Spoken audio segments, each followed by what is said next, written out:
অন্তরটাকে বড় বানা, মানুষের বুকে লাগানোর গুণটা অর্জন কর।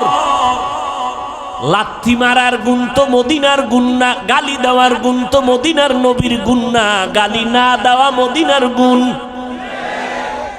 লাথি না দিয়া বুকে লাগাবি মদিনার আদর্শ। এই জমিনে জান্নাতের টিকিট পেয়েছেন 10 জন সাহাবা। আবু বকর জান্নাতের টিকিট পেয়ে মরণ পর্যন্ত শুধু কান্নার আওয়াজ। আমি আল্লাহর আদালতে কেমনে দাঁড়াবো, কেমনে হিসাব দিব। ওমর কাঁদতেছেন, উসমান কাঁদতেছেন, ওই অন্ধকার কবরে আমি কেমনে একা থাকবো। হযরত আলী কাঁদতেছেন, রাতের গভীরে কান্নার আওয়াজ। নবী কান লাগাইয়া নজর করে দেখেন আবু বকর তাহাজ্জুদে কান্না করে। এরে পর্দার আড়ালের আম্মা জানেরা, এরে আম্মা জান, ওই জাহান্নামী নারী এমন কোন গুনাহ নাই করে নাই। রাস্তা দিয়া চলতেছেন, হঠাৎ করে নজর করে দেখে রাস্তার কিনারা একটা কুকুর পানির পিপাসায় জিহ্বা বের করে কাঁদতেছে। জাহান্নামী গুনাহগার নারীটার অন্তরে মায়া হলো, দৌড়াইয়া গেল পানি আনার জন্য, কিন্তু কোনো পাত্র নাই। ওই গুনাহগার নারীটার পায়ে ছিল চামড়ার মোজা। মোজাটা খুলে পানি নিচে, হাতের নাগালে পায় না। মাথায় ছিল ওড়না লাগানো, ওড়নার মাথা মোজার সাথে গিরা লাগাইয়া এরপরে পুপের থেকে পানি উঠাইয়া কুকুরকে পান করাইয়া দিল। সাথে সাথে গাইবি আওয়াজ, মদিনার নবী বলেন, ও সাহাবায়ে কেরাম শুনো, এত বড় গুনাহগার বান্দিটা শুধু কুকুরকে পানি পান করাইলো আমার আল্লাহর মোহব্বতের জন্য। পানিটা পান করানোর সাথে সাথে গাইবি আওয়াজ, ও জাহান্নামী গুনাহগার, তোর জীবনের সব গুনাহ মাফ করে দেওয়া হলো। আজ আমার সমাজে হাজারো মুসলমান নামাজ কায়েম করে, নামাজ পড়ে, অথচ গুনাহ ছাড়ে না। নামাজ পড়ে সুদ খায়, নামাজ পড়ে ঘুষ খায়, নামাজ পড়ে বেপরদায় চলে, আছে না নাই?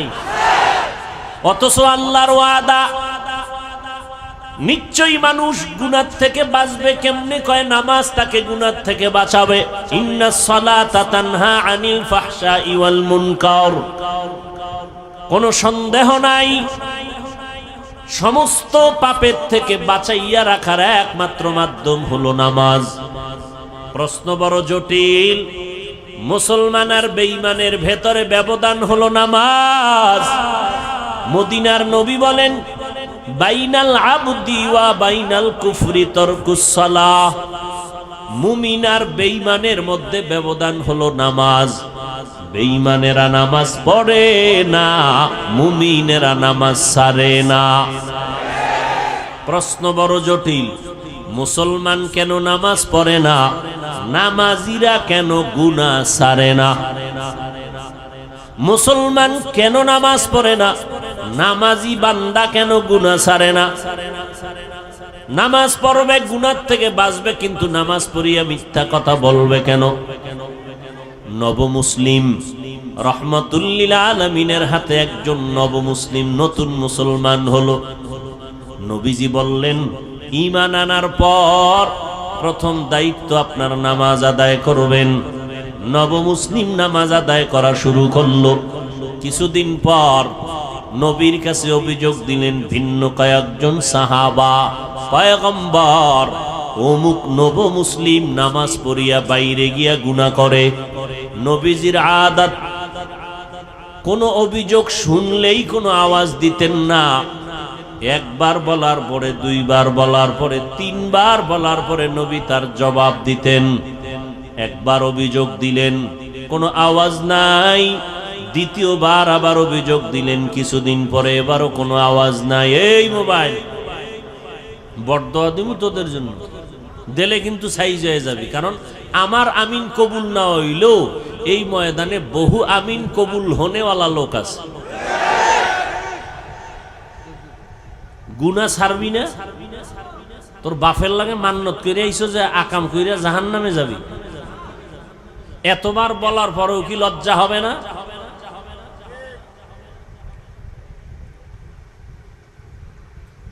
ভাইরা আমার, ছোট ছোট বাচ্চার হাতে মোবাইল, এর মা এর বাবা বলে দায়িত্বশীল মা বাপ, সন্তানকে ধ্বংস করার জন্য আর কি দরকার? আল্লাহ সবাইকে হেদায়েত দান করুন। পয়গম্বরকে তৃতীয়বার যখন অভিযোগ দিলেন, নবমুসলিম নামাজ পড়ে বাইরে গিয়া গুনার কাজ করে, অভিযোগটা কতবার হলো বলেন? নবী এবার জবাব দিলেন, লম্বা চওড়া কথা না, নবীজি কথা বলতেন সংক্ষেপ, তার ব্যাখ্যা হতো অনেক বড়। নবী অল্প কথায় বলে দিলেন, সাহাবায়ে কেরাম কিছুই বলবেন না, তার নামাজ যেদিন ঠিক হয়ে যাবে সেদিন সে গুনাহমুক্ত হয়ে যাবে।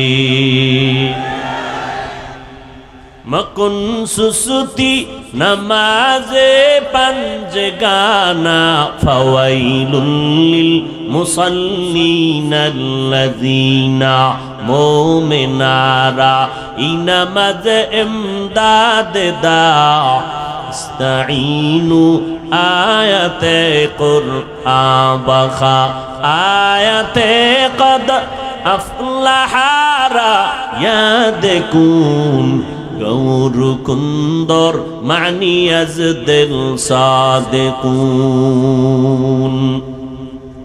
ভাইরা আমার, নবী জবাব দিলেন অল্প কথায়, যেদিন নামাজ ঠিক হবে সেদিন গুনাহমুক্ত হয়ে যাবে।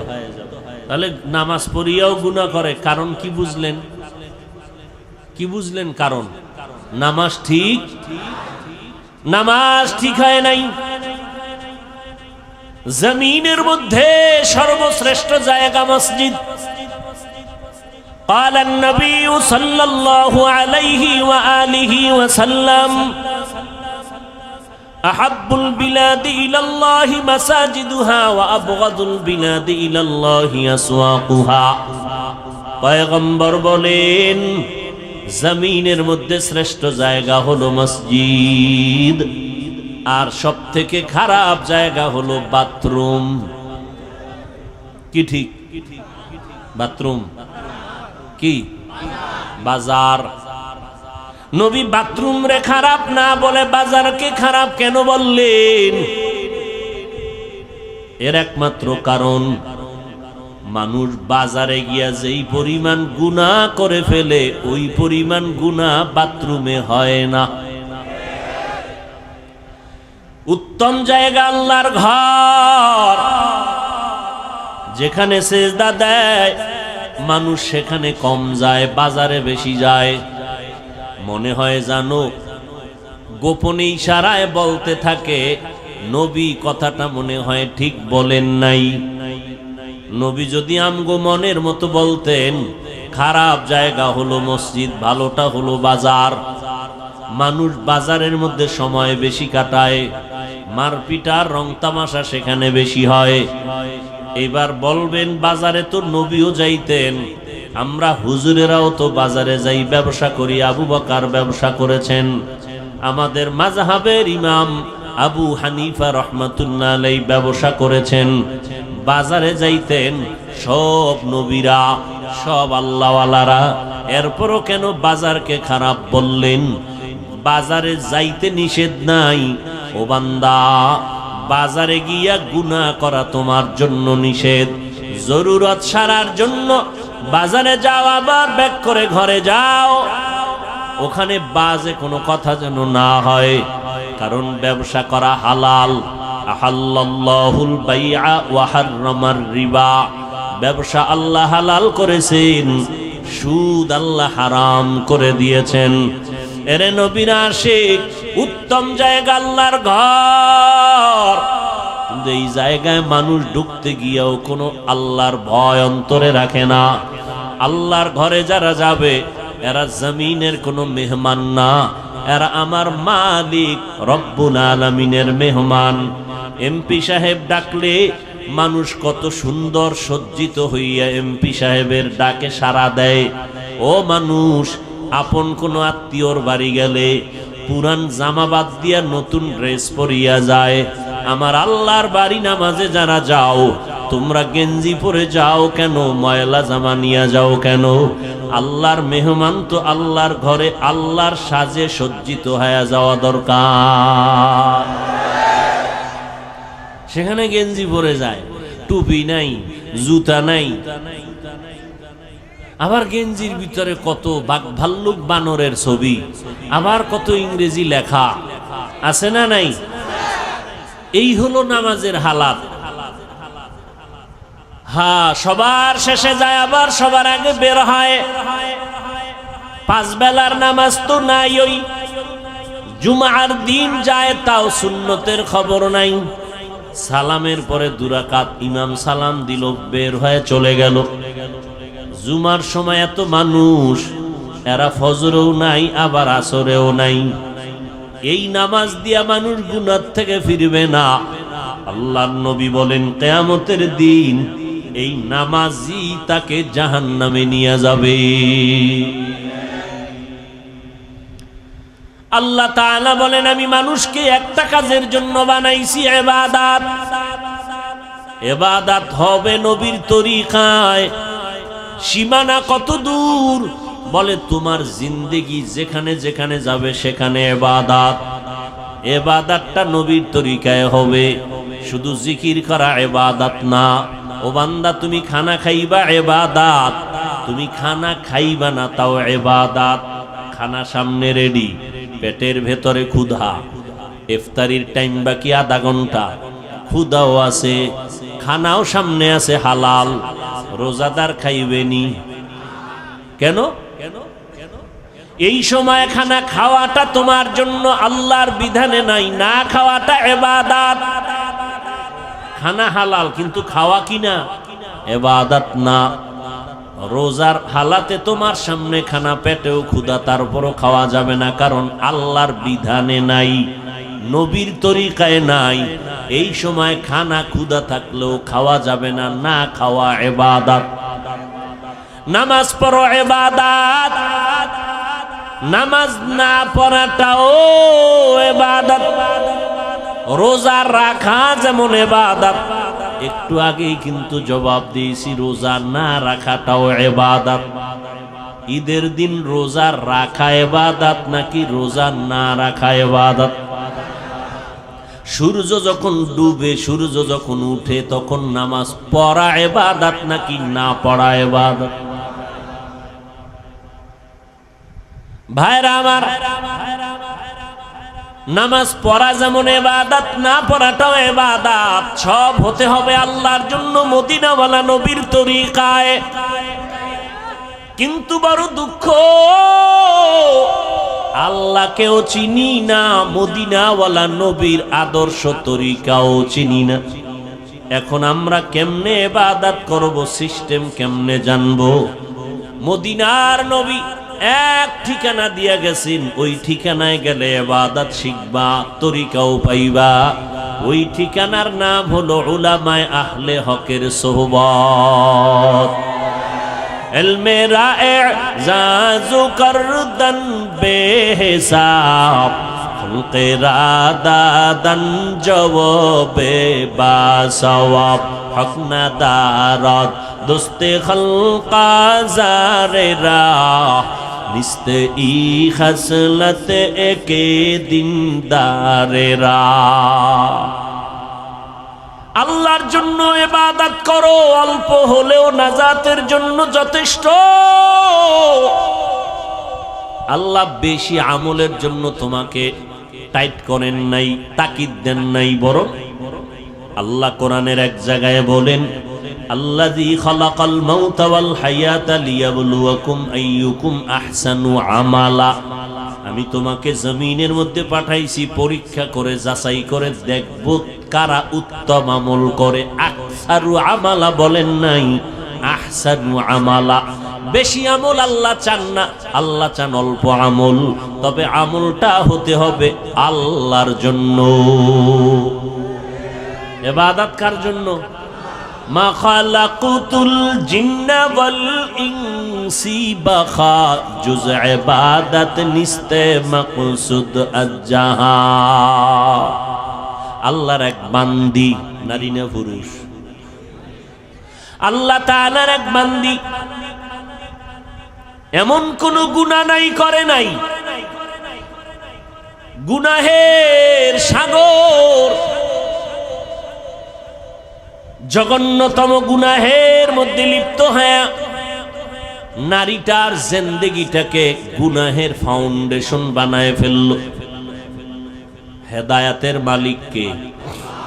আর জোরে বলেন, মান ইয়াহদিল্লাহু ফাহুয়াল মুহতাদ ওয়া মান ইউদ্লিল ফালান তাজিদা লাহু ওয়ালিয়াম মুরশিদা। আল্লাহ চাইলে হেদায়াত দিবেন তো হয়ে যাবে, আল্লাহ যদি চান না হেদায়াত দিবেন না, সে হেদায়াত পাবে না। আল্লাহ যদি হেদায়াত না দেন, পৃথিবীর কারো ক্ষমতা নাই তাকে হেদায়াতের দরজা দিয়ে ঢুকাবেন। ভাইরা আমার, আমার নবী যার কোনো তুলনা নাই, যেই নবীর মতো নবী নাই। কেমন নবী আমার, যে নবীর চেহারা মোবারকে একটা নজর দিলে দীর্ঘদিনের ক্ষুধা নিবারণ হয়ে যায়। আরো আস্তে করে বলেন, কেমন নবী আমার। কপাল বড় খারাপ, আমরা সেই নবীরে চিনলাম না, বহু বিধর্মীরা চিনে চিনে আজ কালেমা পড়েছি। মুসলমানের ঘরে জন্ম নিয়া নবীকে চিনলি না রে যুবক। যদি নবীকে চিনতে রে বাবা, ওই নবীর আদর্শ জবাই করতা না, বেঈমানের পা চাটা গোলাম হইতা না। কেমন মায়ার নবী আমার, 23 বছরে এমন এক আদর্শ নবী রেখে গেলেন, কিয়ামত পর্যন্ত নতুন কোন আদর্শের প্রয়োজন হবে না। আমার নবীর আদর্শই পাওয়ারফুল এবং পারফেক্ট, কিয়ামত পর্যন্ত কোনো সংশোধনী লাগবে না। যদি কোনো মুনাফিক আওয়াজ দিয়ে কয় সেই 1500 বছর আগের ইসলামটাকে একটু মডিফাই করা দরকার, সেই মুহাম্মদের 1500 বছর আগের পুরানো আদর্শ একটু চেঞ্জ করা দরকার, জুতা হাতে নিয়ে জানায় দাও রে বেঈমান, তোর বিবেকটাকে পরিশুদ্ধ করা লাগবে, চেঞ্জ করা লাগবে। মুহাম্মদের আদর্শ কিয়ামতের আগে চেঞ্জ করার প্রয়োজন হবে না। এই কোন ইহুদি, কোন খ্রিস্টান, কোন হিন্দু, কোন বৌদ্ধ, কোন বিধর্মী আজ পর্যন্ত বলার সাহস পায় নাই মুহাম্মদের আদর্শকে চেঞ্জ করো। কে পেয়েছে? ইসলামের ব্যানারওয়ালা একদল মুনাফিকরা বলে 1500 বছর আগের সেই ইসলামকে মডিফাই করা দরকার।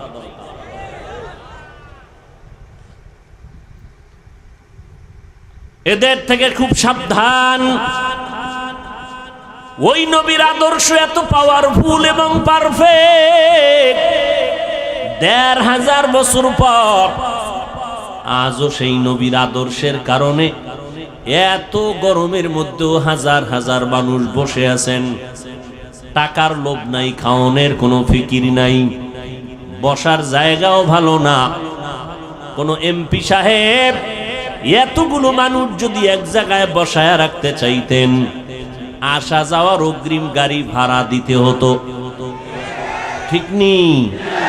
বসার জন্য ভিআইপি ব্যবস্থাপনা, এরপরে ফাঁকে ফাঁকে নাস্তা, না হয় চেয়ারের বাড়ি, এরপরে নিয়ন্ত্রণের জন্য কত আইন শৃঙ্খলা বাহিনী। কিন্তু তাকাইয়া দেখো এতগুলো মানুষ এখানে বসছে, আসা যাওয়ার ভাড়া দেওয়া হয়েছে, বরং ফাঁকে দিয়া কিছু টাকা রেখেও দিল দ্বীনের নিসবতে দান হিসাবে। অনেক আবেগওয়ালা মুমিন পুরা টাকা দিয়া দিয়েছে দ্বীনের জন্য, প্রয়োজনে হেঁটে হেঁটে ঘরে যাবে। বসার ভিআইপি ব্যবস্থা, কথা বলেন না কেন? অনেকে দাঁড়ানো, বসার কোনো জায়গা নাই।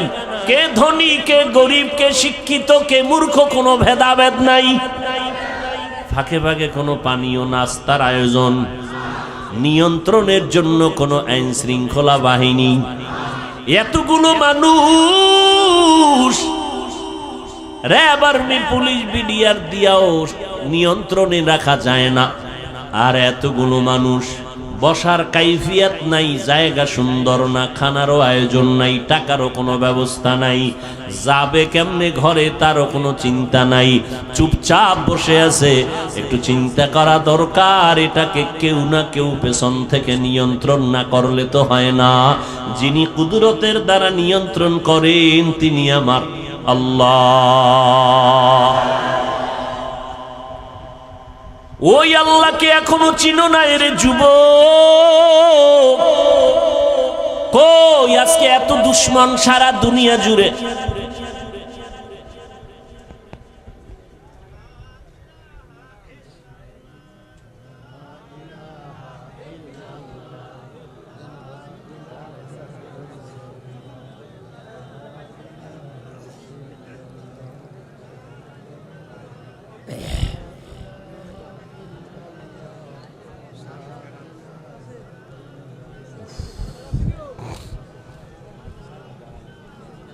অন্ধকারে পালায় রওনা দিছেন, হাসেন আবার। আমার তো লজ্জা লাগে যে আপনার অন্তরে ভয় আসলো না, অন্ধকারে পালায় যাবেন, এটা কোন অভ্যাস?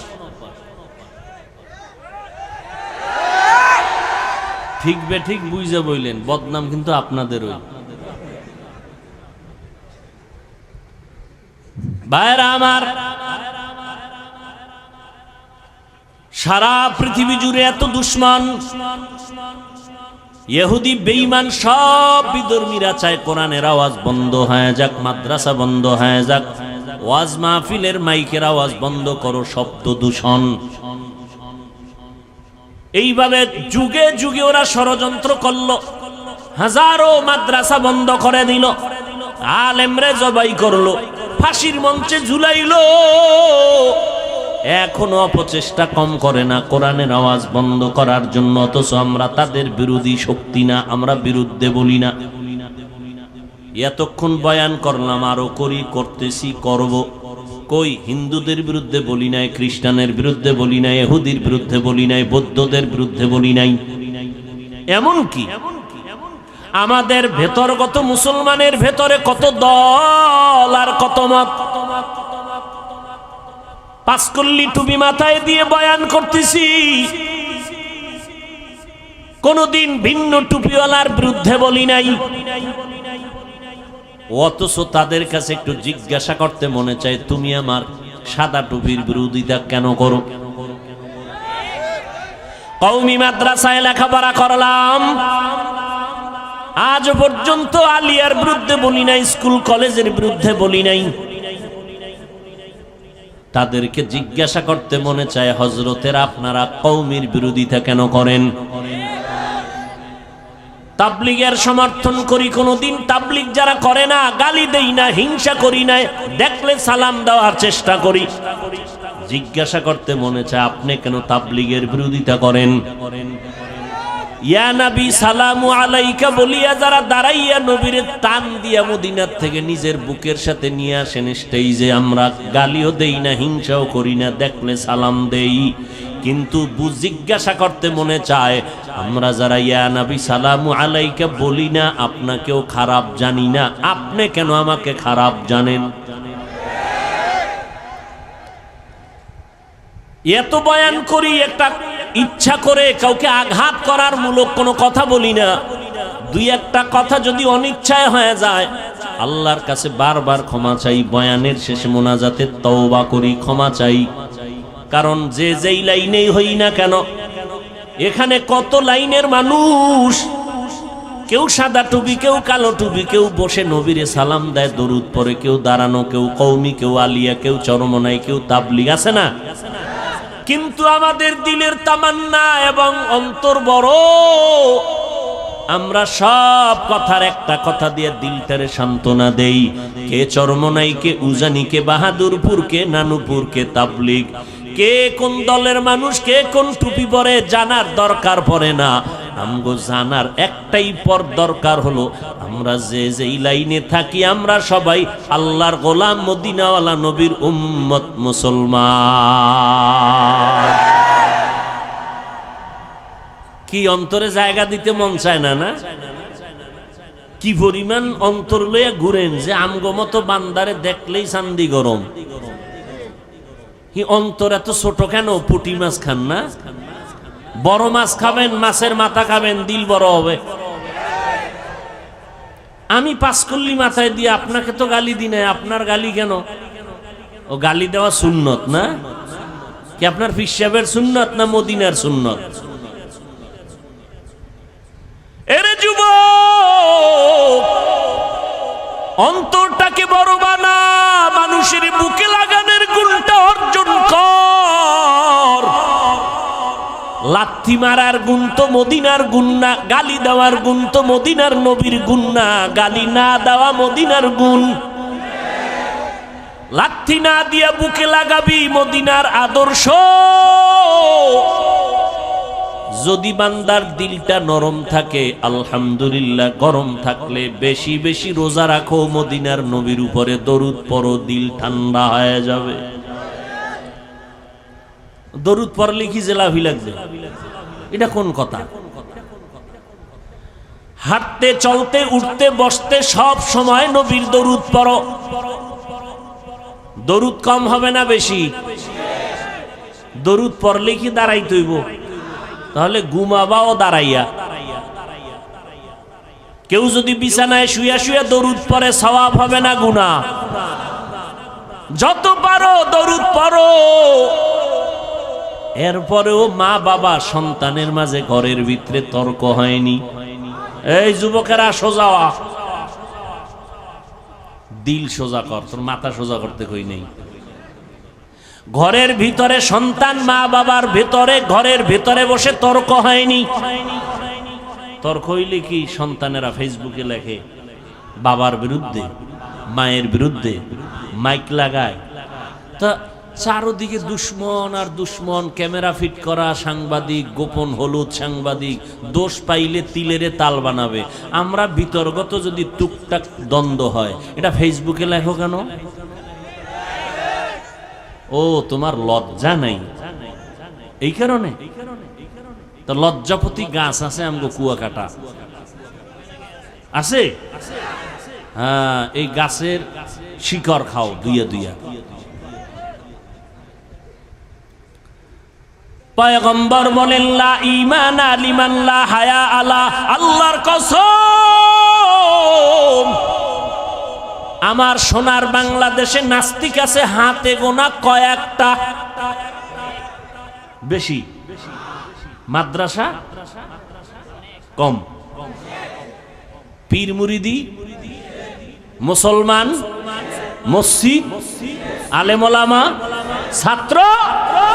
আমাদের সামনে কথা বলতে হলে তো অনুমতি নেওয়া দরকার ছিল, কথা ঠিক না? আমরা কেন দুর্বল? একমাত্র কারণ আমাদের ভেতরে একতাবদ্ধতা নাই। এটাই ইহুদির চূড়ান্ত slogan, divided and rule policy.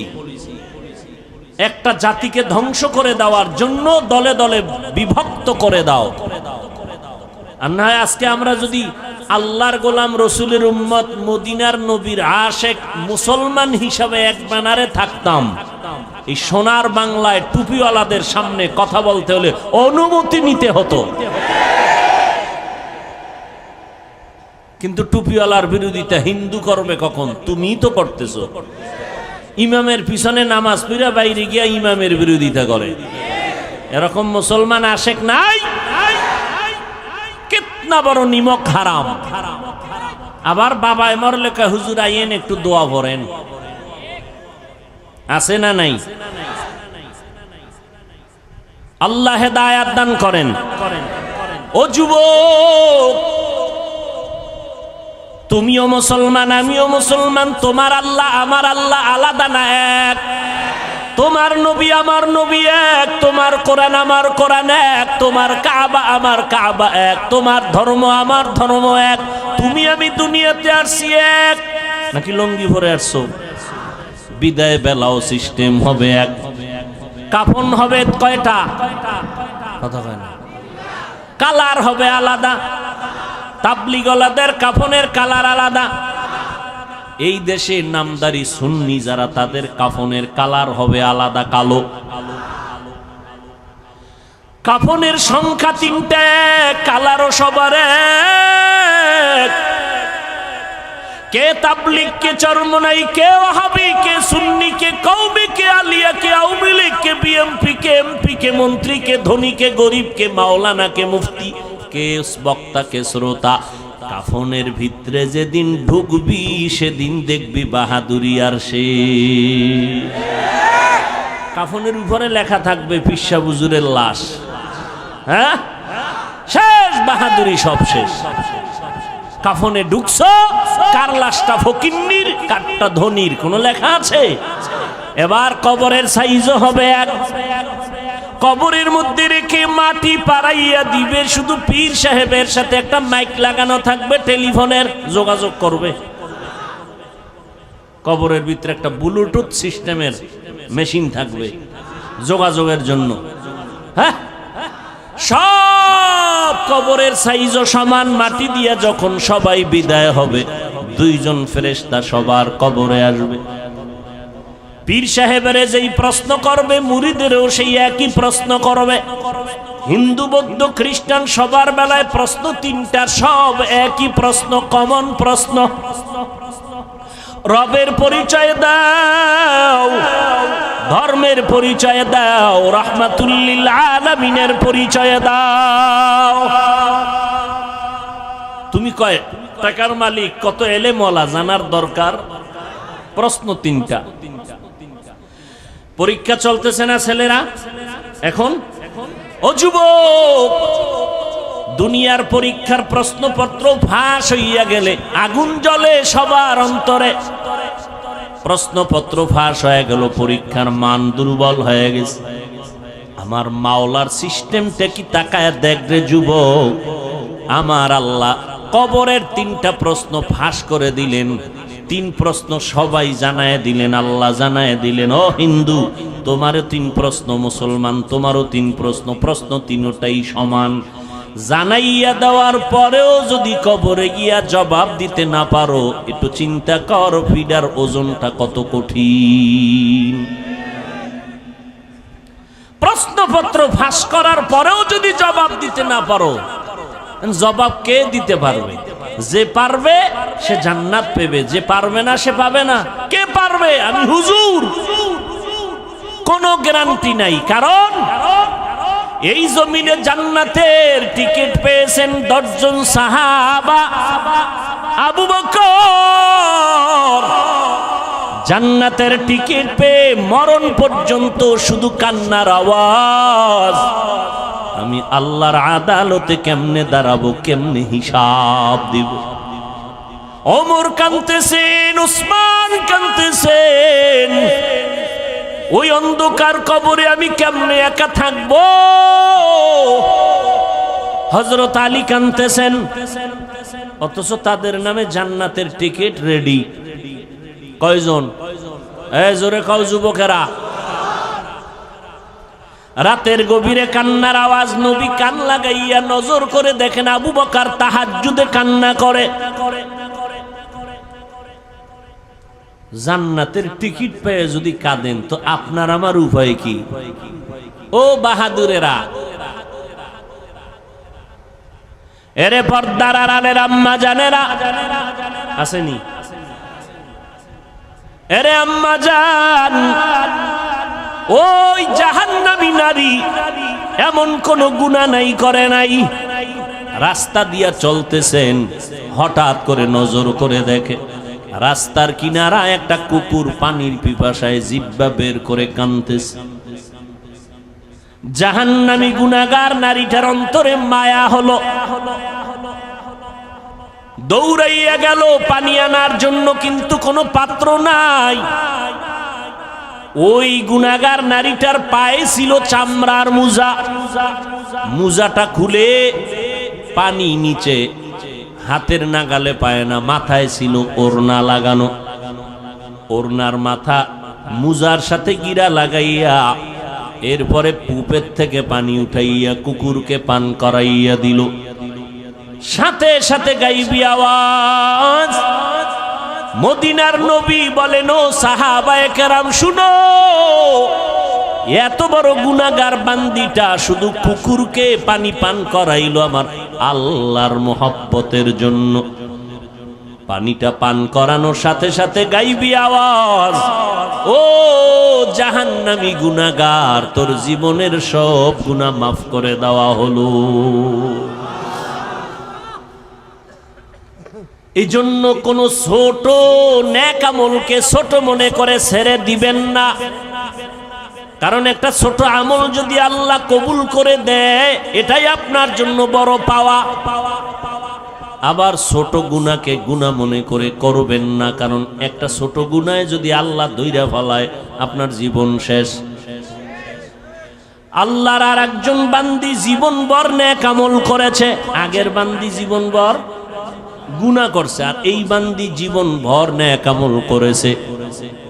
মরণের আগে সামান্য একটা অপরাধ করলো, আল্লাহর ভিন্ন একটা মাখলুক একটা বিড়ালকে ঘরের মধ্যে বাইন্দা খাঁচায় আটকায়া দিছে, নিজেও খানা দেয় না, বিড়ালটা বাইরে গিয়ে খাবে সেই সুযোগও মহিলাটি দেয় নাই।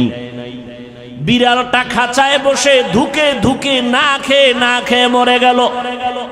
মদিনার নবী বলেন, ও সাহাবায়ে কেরাম, মহিলার জীবনের এত নেক আমল এই সামান্য একটু অন্যায়ের কারণে আল্লাহ সব আমল বরবাদ করে মহিলাকে জাহান্নামী বানায়া দিছে। একটা বিড়ালকে কষ্ট দিলে যদি এই অবস্থা হয়, ও মানুষ, তুমি মানুষ হইয়া মানুষকে কিভাবে কষ্ট দাও? মানুষের ইজ্জত দিয়ে কেমনে তুমি সিনিমিনি করো? মানুষের ইজ্জতের উপরে কেমন হামলা করো? আমার আল্লাহ তো বিচারক আছে, তোমার এত পেরেশানি কেন? সাধারণ মানুষের ইজ্জত নষ্ট করো, সেখানেও কিছুটা চিন্তা করার সুযোগ আছে, কিন্তু আলেমের ইজ্জত নিয়ে যদি টানাটানি করো তোমার উপায় কি হবে রে বাবা? আল্লাহ তাআলা সব কথার একটা শেষ মোহাব্বতের ডাক দিয়া বলে, বান্দা এত কথা শুই না, ভয় পাইস না, আয় তওবার দরজা দিয়া ঢোক। 70 বছর পর্যন্ত যদি গুনাহ করো, তওবার মতো যদি একটু তওবা করে চোখের পানি ছেড়ে দাও, আমি তোর 70 বছরের গুনাহ একটা সেকেন্ডে মাফ করে তোরে পবিত্র বানায় দিব। ও যুবক, ও পর্দার রানের আম্মা জানেরা, কয়দিন আর বাহাদুরি করবেন? আপনারাও মা, নবীদের মাও যারা ছিলেন তারাও মা, সাহাবায়ে কেরামের মাও মা, আপনারাও মা। খাদিজা রাদিয়াল্লাহু আনহা নবীর স্ত্রীও মা, আপনারাও মা। আয়েশা রাদিয়াল্লাহু আনহা নবীর স্ত্রী, আমাদের মা, আপনারাও মা। হাফেজে কোরআনের মা ও মা, আপনারাও মা। ও মা, এত সম্মান আল্লাহ দিয়েছেন, নবী দিয়েছেন, ইসলাম দিয়েছেন আপনাদের। আল্লাহর কসম, দুনিয়ার কোন তন্ত্র মন্ত্র যদি নতুন করে নারীদের সম্মান দিতে চায়, কসম করে বলে গেলাম, নারীদের সম্মান হবে না, হবে অপমান। আল্লাহ যা দিছে, তোমার আব্বা মিলে কি তার থেকে বাড়াইতে পারবা? মিয়া পাকনামি করো। মোবাইলওয়ালা মোবাইল বানাইছে, মোবাইলটা চালাইলে সুস্থ থাকবে কেমনে তার ক্যাটালগ দিয়েছে। গাড়িওয়ালা গাড়ি বানাইয়া গাড়িটা কিভাবে চালাইলে সুস্থ থাকবে তার ক্যাটালগ দিয়েছে। আল্লাহ বানাইছেন মানুষ, আসমান আল্লাহ বানাইলেন আমার জন্য, জমিন আল্লাহ বানাইলেন মানুষের জন্য, সূর্যের আলো আমাদের জন্য, চাঁদের আলো আমাদের জন্য, বাতাস আমাদের জন্য। এগুলো ব্যবহার কেমনে করবি? আমার আল্লাহ ক্যাটালগ দিলেন কোরআন আর আমার নবীর মাধ্যমে। মন গড়া যদি শান্তির স্বপ্ন দেখো, শান্তি হবে না, হবে অপমান আর অশান্তি। এত দুশ্মন, চতুর্মুখী দুশ্মন আমাদের বিরুদ্ধে। বেঈমানেরাও দুশ্মনী করে, ঘরের মধ্যে মুসলমান ব্যানার লাগাইয়াও দুশ্মনী করে। তাবলীগ বন্ধ করে দাও, জিকির বন্ধ করে দাও, অবু কাল্লাওয়ালারে বন্ধ করে দাও, বায়ান বন্ধ করে দাও। এরকম মুনাফিক আমাদের মাঝে অভাব নাই। এইবার আপনারা বলেন, এত দুশ্মনীর মাঝেও আল্লাহর শুকর, আমরা যারা নবীর তরিকা মানিয়া সুন্নত অনুযায়ী চলি, আমগো সম্মান কমতেছে নাকি বাড়তেছে? আর কেমনে দেখাইলে আপনারা সুন্নত মানবেন? আর কিভাবে বললে রসুলের সুন্নত মানবেন? ও যুবক, নবীর সুন্নতের থেকে আরো কোনো ভালো আদর্শ আছে কিনা বলো, তাহলে আমি নবীরটা বাদ দিয়া তুমি দাও, আমি সেটা গ্রহণ করব। নবীরটা ভালো না হয়ে যদি আরো কারোটা ভালো হয় দাও, আমি নবীরটা বাদ দিয়া তোমার সেটা গ্রহণ করব। দাও। তুমি কেন? পৃথিবীর কেউ পারেনি, পারবে না। এক কথায় বলে দেই, পৃথিবীর কিয়ামত পর্যন্ত যত আদর্শ আসবে, আসছে, সবগুলো নাপাক। একমাত্র মদিনার নবীর সুন্নত আর আদর্শই হলো পাক। অতএব তুমি নবীর সুন্নাত মানবা না তো হিন্দুরা মানবে। আমার নবীর তরিকা, কেমনে চুল কাটবা, কেমনে চুল রাখবা, নবীর সুন্নাত নাই। নবীরটা ভাল লাগে না? বেঈমানের পা চাটো, আবার দাবি করো আশেকে রসুল। লজ্জা করে না? লজ্জাপতি গাছের শিকড় খা। আঙ্গুলের নখগুলো কেমনে রাখবি রে যুবক? আল্লাহরে সাক্ষী রেখে বল, নখ কাটার মধ্যে আমার নবীজির আদর্শ আছেনি? বেঈমানেরটা মানো কেন? মুহাম্মদেরটা ভাল লাগে না, আবার আশেকে রসুল দাবি করো। এই চাপাবাজির ভ্যালু কি? আমার নবীর সুন্নত, পানিটা কেমনে পান করবা সেখানেও নবীর সুন্নত, জুতা দুইটা কেমনে পায়ে পরবা সেখানেও নবীর সুন্নত, জামাটা কেমনে খুলবা পরবা সেখানেও নবীর সুন্নত। মানলে তুমি সুন্নি, মানবা না তুমি নবীর বড় দুশ্মন। তোমার পোশাকের মধ্যে নবীর সুন্নত কই? তোমার আঙ্গুলের নখ কাটার ভেতরে নবীর তরিকা কই? জীবনে ঘড়িয়াতে দেই না, ওয়াজের কারণে টাইম দেখা লাগে, এই জন্য মাঝে মাঝে দেই, তাও ডান হাতে দেই। বাদশাহ হারুন রশিদের যুগে ঘড়ির জন্ম, এর আগে ঘড়ি ছিল না এই সিস্টেমে। ডান হাতে দেই কেন? ছাত্র জীবনে ওস্তাদ বলেছেন সেই ছোটবেলা, এই ছেলে বাম হাতে ঘড়ি দিবি না যদি কখনো দাও, কারণ কোন মুরব্বী যদি তোর ওস্তাদ সমতুল্য কয় টাইম কত, বাম হাতটা সামনে নিবি না ডান হাতটা নিবি। গুনাটুনা কিছু নাই, কিন্তু আদবের একটা বিষয় আছে, কোনো গুনাটুনা নেই। ভাইরা আমার, আর তুমি শিক্ষকের সামনে বিড়ি টানো না, হাসো কেন? লজ্জা করে না? কানতে থাক বেটা, কানতে থাক। শিক্ষকের সামনে বিড়ি টানে, মোবাইলে কথা বলে, আরো কত অপরাধমূলক কাজ করে, কোনো সীমা নেই। এখনো এত বড় বক্তা হইয়াও চেষ্টা করি ওস্তাদ পাইলেই জুতা দুইটা হাতের মধ্যে নিয়ে টানি। মা বাবার জুতা এখনো ধুইয়া দেই। কি শিখেছ? আদব কি শিখেছ? রাস্তা দিয়ে হাঁটলে কোনো মুরব্বির পাশে যদি থাকি, সূর্যের ছায়া পড়লে চেষ্টা করি আমার ওই মুরব্বির ছায়ার উপরে যেন আমার পাও না পড়ে। এটা গুনাটুনা কিছু না, যত আদব দেখাবো তত আল্লাহ খুশি হবেন।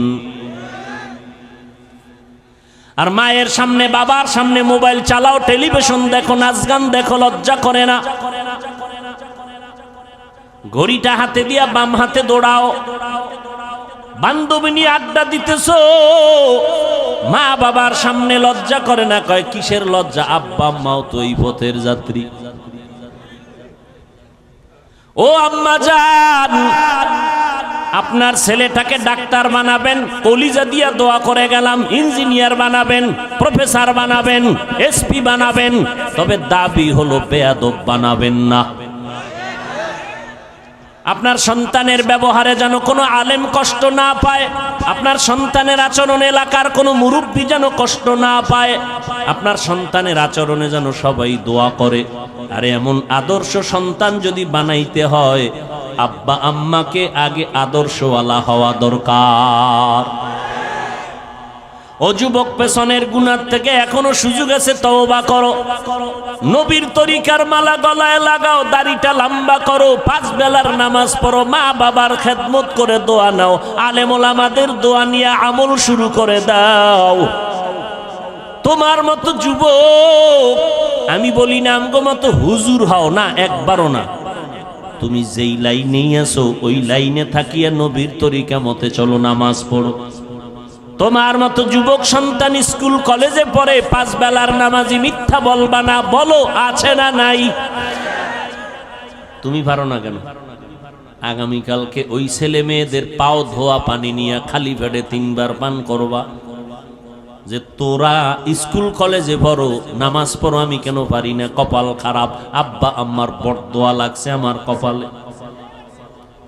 ও যুবক, তোমার মতো যুবক সন্তান তাকায়া দেখো, র্যাব আর্মি পুলিশ বিডিআরের চাকরি করে দাড়িওয়ালা নামাজি আছে না নাই?